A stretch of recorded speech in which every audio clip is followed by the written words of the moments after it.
పెళ్ళైనా పండగైనా వేడుక ఏదైనా పట్టుచీరల ప్రత్యేక వేదిక వారాహి సిల్క్స్. హైకోర్టుకు చేరింది Ibrahimpatnam municipality panchayat. Chairman, vice chairman ఎన్నిక సమయంలో హైడ్రామా నెలకొంది. కౌన్సిలర్ యాదగిరి కిడ్నాప్పై హెబియస్ కార్పస్ పిటిషన్ దాఖలైంది. ఫిబ్రవరి 19న యాదగిరిని హాజరుపరచాలని హైకోర్టు ఆదేశించింది. అనూహ్యంగా కౌన్సిల్లో ప్రత్యక్షమయ్యారు యాదగిరి. చైర్మన్ ఎన్నిక ప్రక్రియ పూర్తయిన తర్వాత ఆదేశాలు వెలువడ్డాయి. చివరి నిమిషంలో హైకోర్టు స్టేతో ఎన్నిక ఆగిపోయింది.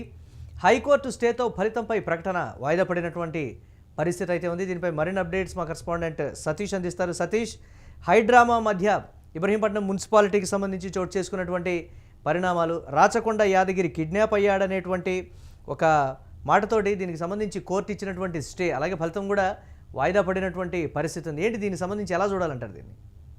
ముఖ్యంగా ఈ ఎన్నికలకు సంబంధించి అయితే చైర్మన్ పదవి కోసం పెద్ద ఎత్తున ఈ ఇబ్రహీంపట్నం సంబంధించినటువంటి మున్సిపాలిటీలు తీవ్ర గందరగోళం అయితే నెలకొందని చెప్పుకోవచ్చు. ముఖ్యంగా ఏదైతే మొత్తం ఈ 24 వార్డులకు గాను బీఆర్ఎస్ ఇక్కడ 13 వార్డులు మెజారిటీ గెలుపొందింది. కాంగ్రెస్ 8 వార్డులు, భారతీయ జనతా పార్టీ 2 వార్డులు అయితే గెలుచుకుంది.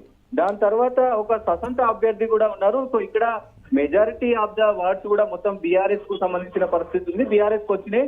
దాంతో పాటుగా ఏదైతే బీజేపీ 2 కార్పొరేటర్ ఏదైతే కౌన్సిలర్లు ఉన్నారో వీళ్ళు కూడా అక్కడ బీఆర్ఎస్ కు సపోర్ట్ చేయడం జరిగింది. 15తో కూడా పెద్ద ఎత్తున బీఆర్ఎస్ ఒకవైపు మెజారిటీ సాధించినప్పటికీ కూడా ఏదైతే ఈ బీఆర్ఎస్ లోని ఒక కౌన్సిలర్ కనబడట్లేదు అంటూ కూడా సో ఈ 16వ తేదీ ఏదైతే రిజల్ట్ వచ్చిన తర్వాత అక్కడ కంప్లైంట్ అంటే మా నాన్న కనబడట్లేదు అంటూ కూడా యాదగిరికి సంబంధించిన బీఆర్ఎస్ కౌన్సిలర్ సంబంధించినటువంటి యాదగిరి, ఆయన కొడుకు బీఆర్ఎస్ క్యాడర్ అంతా కూడా కంప్లైంట్ ఇవ్వడం జరిగింది. ఆ కంప్లైంట్ స్వీకరించినటువంటి పోలీసులు ఇన్వెస్టిగేషన్ చేశారు. దాని తర్వాత అది హైకోర్టు దాకా వెళ్ళడం జరిగింది. దాని తర్వాత హైకోర్టు కలగజేస్తుంది. కరెక్ట్ గా ఇదే రోజు ప్రస్తుతం ఏదైతే బీఆర్ఎస్ కు సంబంధించినటువంటి నాయకులు అంటే 15 మంది మెజారిటీ ఉంది, అక్కడ ఈ మొత్తం ఇబ్రహీంపట్నం కూడా బీఆర్ఎస్ కు వశమైపోయింది. సో అక్కడ ఒక క్యాండిడేట్ ని కూడా చైర్మన్ గా ప్రకటించిన తరుణంలో సో అక్కడ స్టే రావడంతో అంటే ఈ హైకోర్టులో స్టే రావడంతో ముఖ్యంగా ఏదైతే ఈ బీఆర్ఎస్ కు సంబంధించినటువంటి అభ్యర్థిని ప్రకటించారో అఫీషియల్ గా ప్రకటించలేకపోయారు మున్సిపల్ అధికారి. ఎందుకంటే అక్కడ హైకోర్టు స్టే ఇచ్చింది. అసలు ఆ వ్యక్తి ఎక్కడున్నారు, ఏం చేస్తా ఉన్నారు అని చెప్పేసి ఇది 19 తారీఖు రోజున హైకోర్టులో ఆయన ప్రత్యక్షంగా ఇక్కడికి వచ్చి హాజరు కావాలి.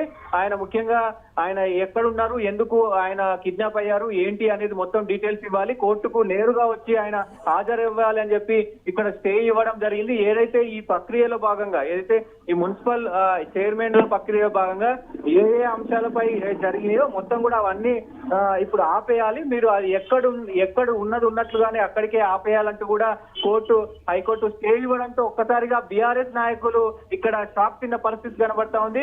ఇది కొంత మేరకు ఇటు కాంగ్రెస్ వాళ్ళకి ఏదైతే మల్రెడ్డి రంగారెడ్డికి సంబంధించినటువంటి నియోజకవర్గం వస్తుంది. సో ఆయనకి కొంచెం ఊరట అని చెప్పుకోవచ్చు. ఎందుకంటే ఇప్పుడు మిత్రపక్షమైనటువంటి కొంతమందిని స్వతంత్ర అభ్యర్థి ఒకరు, అలాగే మిత్రపక్షమైనటువంటి బీజేపీ వాళ్ళను కూడా మరి వాళ్ళు అటు కాంగ్రెస్ లోకి సమన్వయం చేసుకొని మళ్ళీ ఒకవేళ ఎక్స్ ఆఫీసో ఓటును కూడా వినియోగించుకొని తారుమారు చేసే అవకాశం కూడా ఉంటది. కాబట్టి సో ఈ 19 తారీఖున కోర్టులో ఏదైతే ఈ వాదనలు విన్న తర్వాత మరి కోర్టు ఏం చెప్తుంది, ఏంటి కోర్టు స్టే పైన మరి ఎలాంటి నిర్ణయం తీసుకోబోతుంది, దాని తర్వాత ఈ 2 రోజులు కూడా అంటే రేపు ఎల్లుండి ఈ 2 రోజులు కూడా ఈ క్యాంపుకు సంబంధించినటువంటి పరిణామాలు ఏం చోటు చేసుకోబోతున్నాయి, బీఆర్ఎస్ లో ఉన్నటువంటి కౌన్సిలర్లు కూడా మరి దాదాపు 13 మంది మరి బీఆర్ఎస్ లోనే ఉంటారా, మరి చేంజ్ అవుతారా అనేది కూడా ఒక చర్చనీయాంశంగా మారింది. ఎందుకంటే ఇప్పటికే చాలా చోట్ల కూడా ఇలాంటి సిచ్యువేషన్ ఉంది.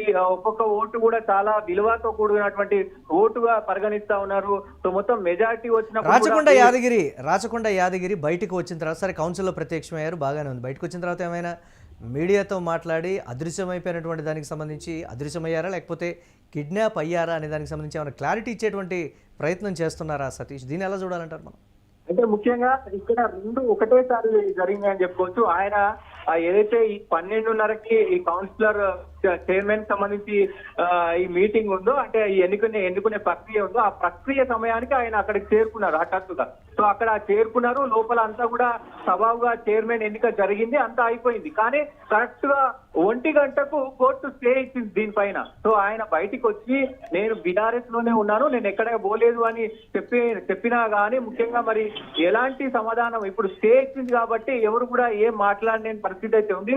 సో ఆయన ఎక్స్ప్లెనేషన్ ఇచ్చుకున్నా గానీ కోర్టుకు వెళ్ళి అది చెప్పుకోవాల్సిన అవసరం ఉంటది. 19వ తారీఖు నాడు ఆయన నేరుగా కోర్టుకు వెళ్ళి నేను ఫలానా నాకు ఈ ఇష్యూ ఉంది, నేను లేదంటే కిడ్నాప్ అయ్యాను, లేదంటే నేను మా బంధువుల ఇంటికి పోయాను, ఇవన్నీ ఏది చెప్పాలన్నా సో అక్కడ కోర్టులో చెప్పాల్సిన అవసరం ఉంటది. కాబట్టి ఆ మొత్తం తతంగాన్ని అంతా కూడా ఇప్పుడు స్టే ఇచ్చింది కాబట్టి సో ఆయన ఏం చెప్పుకున్నా కానీ ఇప్పుడు చెల్లుబాటు అయ్యే అవకాశం లేదు. కోర్టు మొత్తం కూడా ఒక్కసారిగా అంటే ఇటు బీఆర్ఎస్ వాళ్ళకి షాక్ అనే చెప్పుకోవచ్చు. ఎందుకంటే ఆయన ప్రత్యక్షం అయినప్పటికీ కూడా అక్కడ మెజార్టీ ఉన్నప్పటికీ కూడా సో కోర్టు స్టే ఇవ్వడంతో బీఆర్ఎస్ ఒక్కసారిగా షాక్ అయిన పరిస్థితి కనబడుతుంది. ఇది కొద్దిగా కాంగ్రెస్ కూడా అనుకూలించే అవకాశం అయితే కనబడుతుంది. ఎందుకంటే క్యాంప్ రాజకీయాలు ఎలా జరుగుతున్నాయో మనం చూస్తా ఉన్నాం. బీఆర్ఎస్ కు సంబంధించి కావచ్చు, బీజేపీకి సంబంధించి కావచ్చు, పొత్తులు కావచ్చు, దాంతో పాటుగా ఏదైతే బీజేపీ అభ్యర్థి లాస్ట్ అంటే ఎవరికి తెలియకుండా లాస్ట్ అటు కాంగ్రెస్ కు ఓటు వేయడం కావచ్చు, ఇవన్నీ కూడా చూస్తా ఉన్నాం.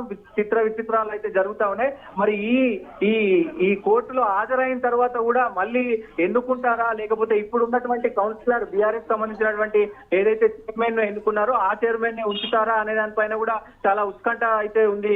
Murali, right, thanks for updates Satish. ఇక హైకోర్టుకు చేరింది Ibrahimpatnam municipality panchayat chairman vice chairman ఎన్నిక సమయంలో హైడ్రామా నెలకొంది. కౌన్సిలర్ యాదగిరి కిడ్నాప్పై హెబియస్ కార్పస్ పిటిషన్ దాఖలైంది. ఫిబ్రవరి 19న యాదగిరిని హాజరుపరచాలని హైకోర్టు కీలకమైనటువంటి ఆదేశాలు ఇచ్చింది. అనూహ్యంగా కౌన్సిల్లో ప్రత్యక్షమయ్యారు యాదగిరి. చైర్మన్ ఎన్నిక ప్రక్రియ పూర్తయిన తర్వాత ఆదేశాలు వెలువడ్డాయి. చివరి నిమిషంలో హైకోర్టు స్టేతో ఎన్నిక ఆగిపోయినటువంటి బ్రేకింగ్ న్యూస్ చూస్తున్నాం.